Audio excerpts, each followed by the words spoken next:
Good morning, everybody. Before I start my presentation, I would like to thank the organizers for inviting me to this conference. I have already presented and published the analysis of the Hellenistic House decoration. Today, I am going to show you the hypothetical reconstructions of its main courtyard on the basis of its remains, including pieces of the decoration. I will also try to indicate the main artistic and architectural influences that could have affected the design of the court. To start with, just to remind you, the Hellenistic House was erected in Malutena, a residential area of Nea Paphos, located to the south of the Paphian Agora, where many rich residences were built, some of them excavated by the Polish Archaeological Mission of the University of Warsaw, presently directed by Professor Ewdoksia Paputi-Władyka. The Hellenistic House is one of the residences discovered by the Polish mission. The most extensive excavations of the house main courtyard took place when the mission was supervised by Dr. Henryk Mejza. The Hellenistic House was built within a rectangular longitudinal insula between A', 9 and 10 streets. The residence is dated to the late 1st century, early 2nd century AD. The whole area of the Hellenistic House bear traces of massive destruction caused by several earthquakes. The one in 126 AD was the most fatal. The house collapsed and was never rebuilt. Several new buildings were erected on its ruins. Shortly afterwards, the whole northern part of the house, about 1/3 of its area, was built up with the villa of Theseus. The destruction was almost complete, as foundations of the villa were laid below those of the Hellenistic House and did not follow the layout of the older edifice. Many of the ruined walls of the Hellenistic House were robbed, providing a source of building material for the Malutena region.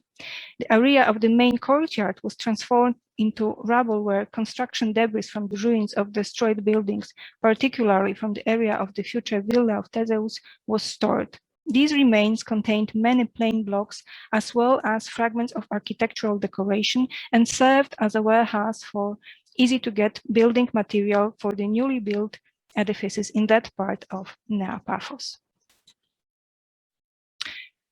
Due to the massive destruction of the house, the identification of the function of particular rooms is difficult, but not always impossible. The residence was built up around several courtyards, with the main one situated in the central part of the edifice. And the analysis of its arrangement, structure, and decoration constitutes the main topic of my presentation. During many years of excavations, the whole preserved part of the courtyard was uncovered.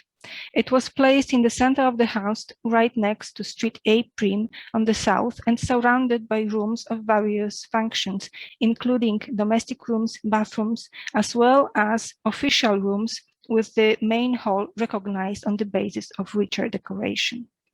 The northern side of the court was completely destroyed by the erection of the villa, so its outline and range are unknown. The remains uncovered within the courtyard were very complex and composed of various structures dated to different phases of the building, some of them evidently built before the last phase of the Hellenistic House presented today. The courtyard perimeter walls, as well as stilobates of 3 porticos, were identified.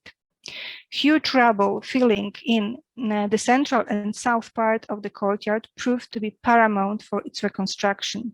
A great number of various architectural details was discovered there, which enabled to restore, at least partially, the courtyard architecture. All the preserved fragments are made of the local stone calcarenite. The eastern portico turned out to be the best preserved structure of the court. The southern part was possible to be reconstructed on the basis of several capitals and column shafts. A few pieces of other supports served as the starting point for the reconstructions of the western portico. The northern part of the courtyard was completely destroyed by the subsequent building of the villa of Theseus, but the rubble accumulated in the central part of the courtyard allowed to conduct some hypothetical reconstructions. During the earthquake, the columns of the eastern portico collapsed into the courtyard interior, and that was how they were found and excavated. And the smooth shafts of columns rested on the Attic bases and were crowned with slightly simplified Ionic capitals, which are equal in size, but the modeling of each capital is slightly different. The ratio of the shaft radius to the column at the column base to the column height is almost 17, which follows the ancient architectural canon.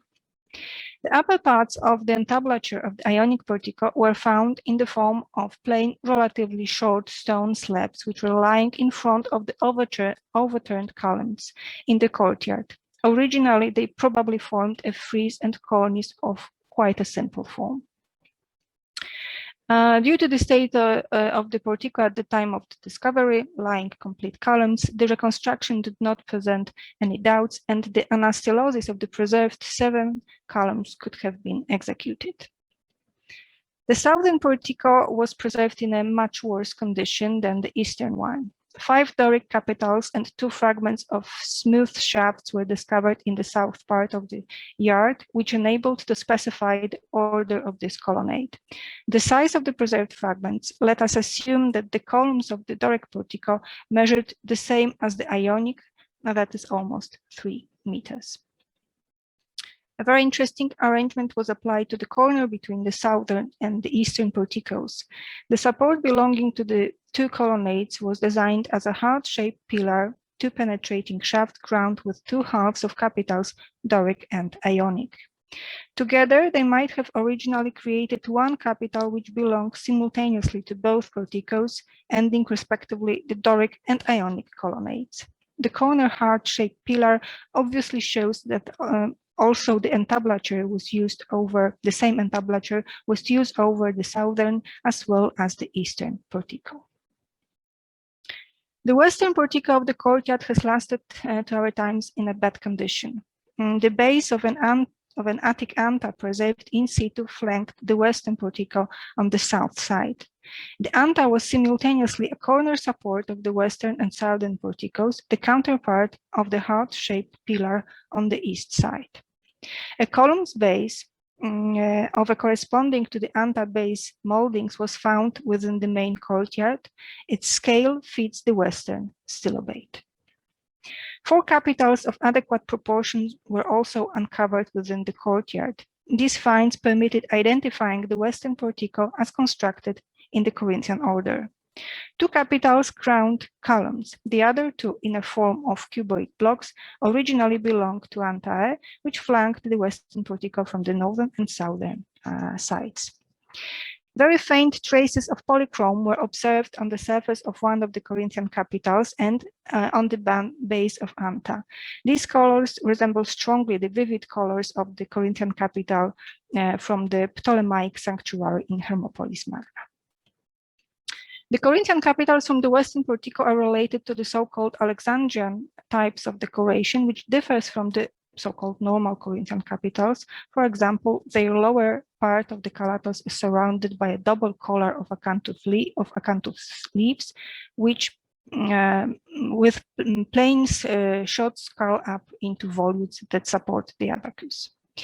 The Alexandrian capitals are divided into 3 types, differing in formation of helices. Type 1 with helices facing each other, type 2 with helices back to back, type 3 also with helices back to back, but they spring from further apart.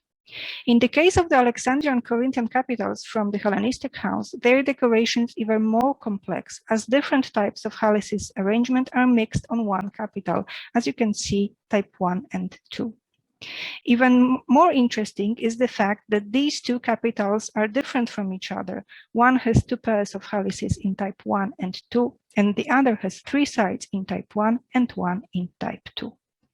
The Alexandrian Corinthian capitals were very common on Cyprus. There are many examples of such decoration. It seems, however, that the combination of 2 types on one capital was a Cypriot custom, as there are more examples of that kind, for example, from Kuklia or Amatos.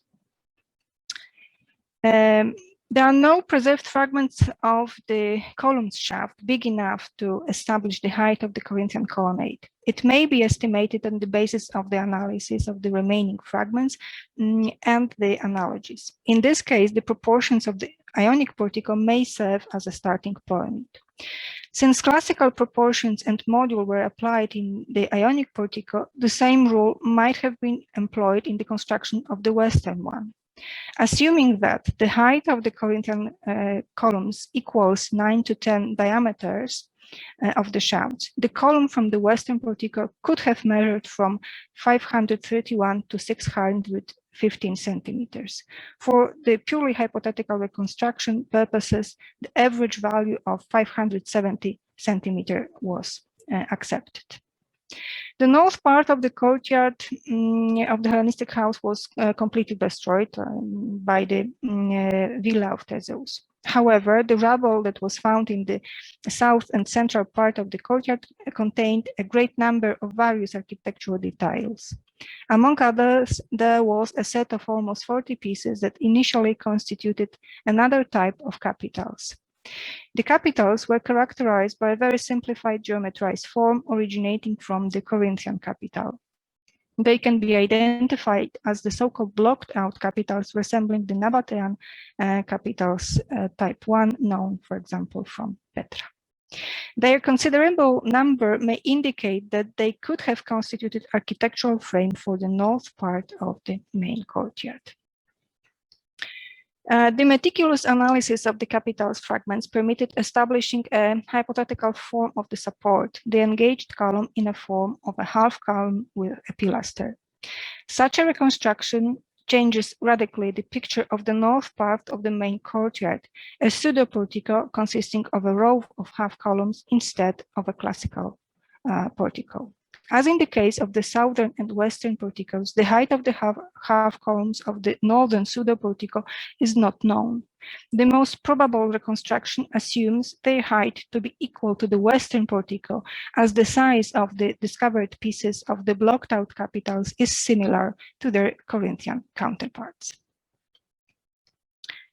The reconstructions of the northern part of the peristyle in the form of a pseudo-portico does not allow us to determine precisely its location and thus the plan of the entire courtyard. So we have to go back to the relationship between the main courtyard and the surrounding rooms, and first of all, the main hall. Such attempts were already made in the 90s when a survey was conducted in room 29 of the Villa of Theseus, and remains of 3 parallel foundations running east-west were discovered. Professor Daszewski assumed that the northernmost one of the foundation of the was the foundation of the portico, but the excavation report did not specify whether it was the foundation for the colonnade stylobate or the rear wall of the portico. If we assume that it was a stylobate, the portico would have had to extend all the way to the outer wall of the Hellenistic house and would have been much wider than the other porticos. The axis of the courtyard would have been significantly shifted to the north in relation to the axis of the main hall, which would have resulted in asymmetry rarely and reluctantly used in the Greco-Roman architecture, especially in the representative area.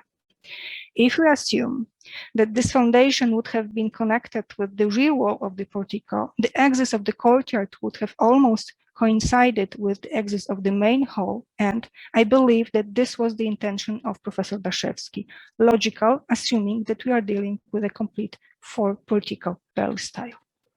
Knowing, however, that the courtyard was closed from the north by a pseudo-portico and not a portico, the proportions of the courtyard again do not match, and the axis of courtyard and the main hall diverge. So my proposal is to put the foundation of room 29 aside and check how the courtyard could have looked like, assuming that the axis of the main hall is also the axis of the courtyard. 2 minutes, please. Oh. Ola, 2 minutes. Therefore, the distances between the axis and the pseudo-portico on the north side and the Doric portico on the south side would have equaled, indicating the position of the pseudo-portico exactly under the southern wall of the villa of Theseus, which may explain the lack of remains of the foundation of the pseudo-portico. In this reconstruction, the courtyard would become almost square, and the main hall would be emphasized by a monumental Corinthian portico arranged symmetrically around the main entrance. The foundation discovered in room 29 can be considered to be remains of walls of rooms, not porticos, in the northern part of the Hellenistic house. Returning to the porticos, the western portico received the most extraordinary decoration, most probably due to the presence of the main hall behind it.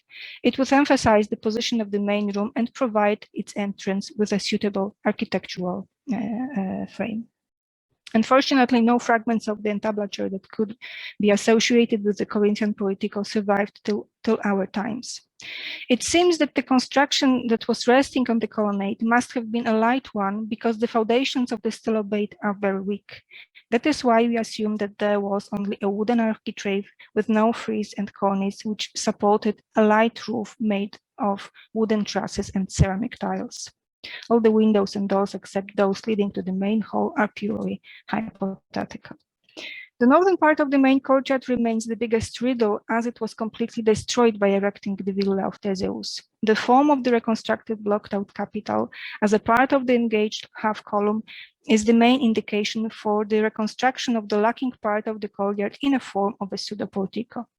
Such a theory changes radically the picture of the courtyard. It would be surrounded by porticos on three sides, whereas on the fourth side, by a wall supplied with a rich architectural frame with half columns. As the size of the reconstructed blocked-out capitals is comparable with the Corinthian capitals, the height of the engaged supports, as well as the form of the roof, equal the western portico. As presented before, the reconstruction of the eastern colonnade was the easiest task, as the columns were complete and the position of their bases permitted establishing the intercolumniation. It was much wider than in the classical Ionic order, which also indicates the use of wooden architraves. The size of the Doric capitals points to a colonnade designed analogous to the Ionic one. Therefore, the southern portico would be arranged like the eastern one, also in terms of its intercolumniation and entablature. However, the substantial difference in height between porticos combined with their spatial distribution, that is, setting next to each other too high and too low porticos, would make the whole courtyard look rather odd. Such a reconstruction seems unlikely for several reasons. Firstly, the composition of the courtyard is not harmonious, and in the case of representative spaces in Greco-Roman architecture, it was an important aspect. The most important rooms and spaces were emphasized by symmetry. Secondly, some relics of stairs leading up were discovered on the eastern side of the courtyard.